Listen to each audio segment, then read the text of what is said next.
Assalomu alaykum hurmatli fermerlarimiz, dehqonlarimiz, chorvadorlarimiz.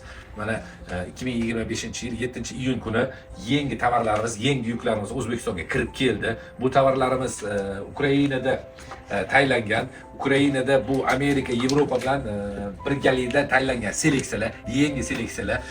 Bular bu navlarimiz xudo xolasa stress sharoitlariga chidamli, issiq ob-havolarga chidamli bo'lgan navlarimiz, gibridlarimiz hisoblanadi.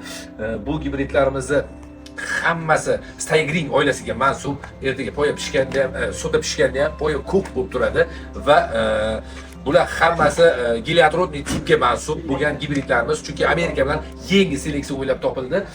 O'sha seleksiyalarni birgalikda olib kirilyapti. Bular Gileadrodniy degani tikka bargli, bunda fotosintez olish jarayonlari juda ham tez kechib turib, kerakli makro mikro elementlarni parchalab turib, juda ham massiviy darajada bittada sota yaratishga qudratiga ega bo'lgan gibridimiz. Xudo xolasa bu yil bu gibridlarimizni sinovdan o'tkazganmiz. Bu yilga mana endi dehqonlarimizga berib turib, dehqonlarimizda xudo xolasa natijalarini birgalikda ko'ramiz. Bizlarni kuzatishda davom etinglar. Greenland genetik seeds sizlar bilan birga sizlarga yaxshi sifatli urug'lar yetishtirishda biz davom etamiz. Rahmat sizlarga.